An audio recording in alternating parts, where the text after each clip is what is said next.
wọ́n ti gbé Adedoyin àti àwọn èèyàn mẹ́fà tó kù lọ sí ilé ẹjọ́.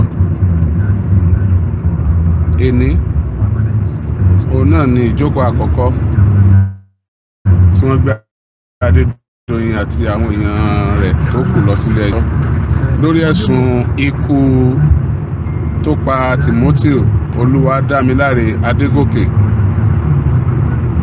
MBA student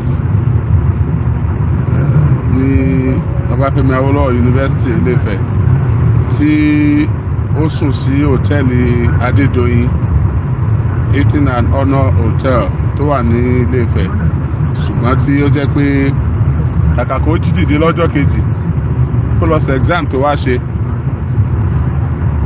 ó ti di ẹni tí wọ́n ti gbé kúrò ní hòtẹ́ẹ̀lì tí wọ́n ti lọ bò mọ́lẹ̀ láti ilé ìwòsàn náà, tó sì jẹ́ pé gbogbo ọmọ Nàìjíríà ní Nàìjíríà bí àti lókè òkun là ń béèrè fún ìdájọ́ òdodo lórí ikú tó pa Timothy.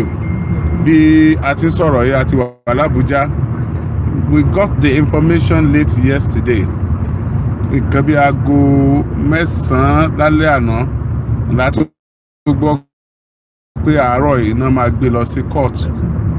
Nevertheless, flight wa ní delay, òun ló jẹ́ ká pẹ́, wọn bá tún bá wa ń bẹ̀ náà ni, ṣùgbọ́n a ti wà l'Àbújá báyìí táwa náà sì ti ń lọ sí ilé ẹjọ́ yẹn. A wá bá wọn o, a bá wọn o, gbogbo ohun tó bá ṣẹlẹ̀ pátápátá mò ń fi tó yín létí pé a ti wà represented ní court bá a ṣe wà yìí.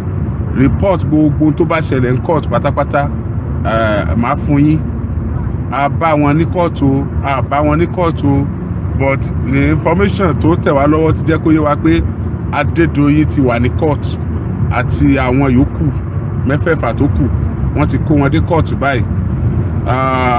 Lánàá tẹ́ bá gbàgbé show tá a ṣe la fi ń béèrè pé irú charges wo gan ni wọ́n fún Adedoyin, nígbà tí agbẹjọ́rò rẹ̀ bọ́ sí orí ẹ̀rọ ìwé ìròyìn tó sọ pé charges ni wọ́n fún Adedoyin ó yàtọ̀ sí èyí tí wọ́n fún àwọn yòókù, tí a wá sọ pé kí lọ́ọ̀yà wa bá get charges káti ẹ̀mọ̀ èyí tó jẹ́ òdodo ń bẹ̀, but by and large wọ́n get charges báyìí, wọ́n get charges o. Kóòtù yẹn náà làwa náà ń lọ báyìí láti lọ mọ ohun tó ṣẹlẹ̀ àti kúrò. Ẹ máa bá wa ká lọ tó bá ti ń lọ kí a máa fi ẹ̀yin èèyàn wa lẹ́ẹ̀kan sí, tó bá yẹ pé there is a means to share this information, this show, help us to share it, help us to share it. Yorùbá ní ẹlẹ́gìrì èèyàn ti lógún, lórí bá a ṣe pọ̀ lẹ́nu ọ̀rọ̀ yìí láti bẹ̀rẹ̀ ló jẹ́ kí abàdé bí o, tí a bá pọ̀ lẹ́nu ẹ̀ tó jẹ́ pé Oriyomi Hamzat ni eré ọwọ́ lóríyọmí ṣe o, torí pé àfikúnra wọn ló jẹ́ kó nítumọ̀ báyìí. Fún ìdí èyí ẹ jẹ́ kí a fọkàn balẹ̀, kò sí tí ó ṣẹlẹ̀. Nínú àwọn ọ̀rọ̀ tí agbẹjọ́rò family Timothy tí wọ́n bá wa sọ náà ni pé àwọn fẹ́ kí wọ́n gbé kéèsì yẹn kúrò ní Àbújá. Mo dẹ̀ pé lára àwọn nǹkan tó máa gíù léni náà ni pé ǹjẹ́ a gbé kéèsì kúrò l'Àbújá, ǹjẹ́ a ní gbé kéèsì kúrò l'Àbújá, ǹjẹ́ àwọn ò gba onídùúró Adedoyin, ǹjẹ́ wọn ò ní gba onídùúró Adedoyin. Gbogbo eléyìí náà ni a fi tó yín létí. A dẹ̀ sọ ọjọ́ tí wọ́n tún fẹ́ lọ court lẹ́yìn èní, a fi tó yín létí. Lẹ́ẹ̀kan sí, mo ti wà l'Àbújá báyìí, èmi àti ẹ̀gbọ́n Timothy Adegoke, ẹni tí a mọ̀ sí Gbadé Adegoke, òun ni a jọ gbéra ní àti Ìbàdàn, àti wà l'Àbújá báyìí, and we are getting closer to the court by God's grace. In some minutes time a bára wa ní court yẹn tí gbogbo yín sì máa rí nǹkan tó ń lọ àti bó ṣe ń ṣẹlẹ̀ ń bẹ̀. Oriyomi Hamzat lórúkọ mi lẹ́ẹ̀kan sí, mo kí yín o, ẹ kú ìfẹ́ wa, ẹ kú àtìlẹ́yìn wa, ẹ kú àtẹ̀lé, ẹ kú ìfẹ́ tẹ́ ní sí ìdájọ́ òdodo, ẹ kú ìgbàgbọ́ tẹ́ ní nínú wa. Once again, we are giving you our word. I am giving you my word as a person. Oriyomi Hamzat Rescue Mission as an establishment where we will never desist from standing with the truth. We'll keep standing with the truth, and will fight the battle of justice for this Timothy Adegoke Olúwadámiláre tí wọ́n pa ní hòtẹ́ẹ̀lì Adédoyin tó wà ní Ilé-Ifẹ̀. So ẹ ṣé adúpẹ́, ẹ ṣé gan ni o, a sì wà ń bẹ̀ bí a ṣe jọ máa wà lórí títí tá a fi máa dé ilé ẹjọ́ tí à ń lọ láàárọ̀ yìí, torí Yorùbá ní béèyàn bá rù ó yẹ kó mọ tó fara ṣe. Once we have made up our mind to get justice for Timothy, we have no reason for compromise. We have no reason for compromise. Like I used to tell you, the battle is not for Timothy, and the battle is not against Adedoyin. The battle is for justice, and the battle is against the ritual killers. The battle is against the ritual killers. We are not fighting Adedoyin's person. We don't know Adedoyin. We are not bothered to know him. We have no business with him. We have business. Reason yẹn tá a ṣe sọ pé nìkan jà, àwọn òde ẹ̀bẹ̀ nìkan ṣọ̀rẹ́, ẹni tó fẹ́ òdodo ni kó bá a ṣe, ẹni tó bá kórìíra òdodo tí kò nífẹ̀ẹ́ òdodo tọ̀ kò sí nǹkan tá a fẹ́ ṣe sí.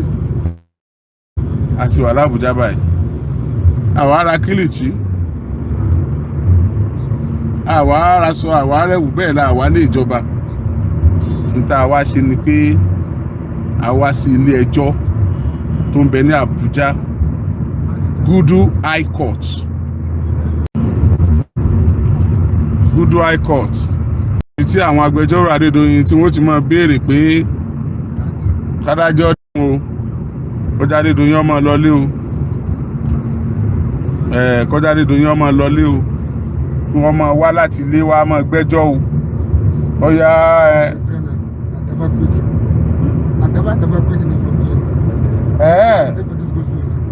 thank you. Àwọn no traffic kan tó lágbára ni o. Àwọn no traffic kan tó lágbára ni. Àwọn ń dúpẹ́ lọ́wọ́ awakọ̀ wa torí pé ó tún gbé wa gbàbọ̀ mí. Èmi rò pé kò kí n sí traffic l'Àbújá ni, Èkó nìkan mo rò pé traffic wà. Tọ́lọ́nà pọ̀ l'Àbújá.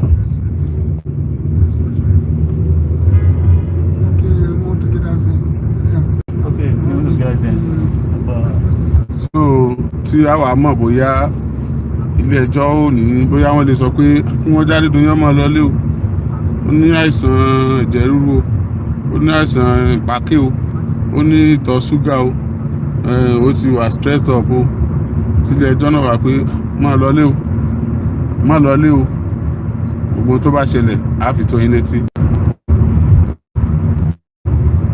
Ṣé ẹ gbàgbé pé ìjọba ló máa prosecute Adédoyin lórí ọ̀rọ̀ tí ọ̀pọ̀lọpọ̀ ń sọ pé bóyá ká wá agbẹjọ́rò mi, agbẹjọ́rò wa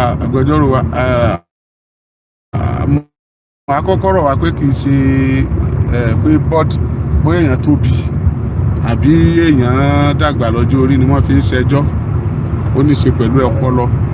Kò dẹ̀ sí agbẹjọ́rò tí yóò máa ṣerú kéèsì yìí lọ tí a ní kó filẹ̀ tínú rẹ̀ ó dùn, because it's a celebrated case. Bó ṣe jẹ́ nǹkan tó báyàn lẹ́rù jù tó yìí náà, ẹjọ́ tí gbogbo àgbáyé fẹ́ mọ ibo ló já sí ni. So báwo la ṣe máa sọ ìtàn irú ẹjọ́ yẹn, báwo la ṣe máa kàròyìn irú ẹjọ́ yẹn tí orúkọ agbẹjọ́rò tó ṣe tí ò ní sí ńbẹ̀. So agbẹjọ́rò wa ò ní fẹ́ kó jẹ́ pé ká ní kó lọ ó step aside fún ẹjọ́ báyìí, ṣùgbọ́n he is a kind of person that is open for advice, suggestions. A lè bá sọ̀rọ̀ tá a bá rí pé afura báyìí pé ó kù báyìí, fura báyìí pé ẹ ṣe báyìí, a sì lè bá sọ̀rọ̀, a sì lè bá sọ̀rọ̀.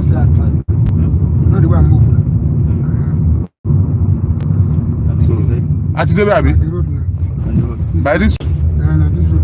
Thank you. Thank you so much. So we are getting closer to the court. We are getting closer to the court. Thank you so much, my people in Nigeria and in diaspora. We really appreciate your support. Before this matter, during this matter, and I'm sure you will still remain my people after this matter. I believe what you believe and what you expecting from this matter is nothing but justice. So once we get the justice, we'll become friends for life. So Timothy ti kú fine àti ṣe. Taba gba justice afẹ́ fi lé Timothy lọ́wọ́ ni. No. But justice taba gba yẹn, ìní ó fi ìyá ẹ̀ lẹ́mìí balẹ̀. Bàbá ẹ̀, ọmọ ẹ̀, ìyàwó ẹ̀, kódà àwa tí àbá ìran wọn tán. Ìní ó fi wá lẹ́mìí balẹ̀ pé ìdájọ́ òdodo sì wà Nàìjíríà. Ìní ó wà máa mú ìpayà bá àwọn tó ń ṣerú nǹkan bẹ́ẹ̀ yẹn. Wọ́n lẹ́gbẹ́ o. Wọ́n lẹ́gbẹ́ o. Wọ́n ní click, wọ́n ní caucus, wọ́n mọ̀ bọ́n ṣe máa ń ṣe o. So ẹni tó wà nínú ọgbà ẹ̀wọ̀n nǹkan ló pè wá lẹ́jọ́ o. Àwọn èèyàn rẹ̀ tó wà ń ta onílò tí ń ṣe àwọn oríṣiríṣi o. So la fi máa mọ̀ wípé à ń láti ṣiṣẹ́ takuntakun.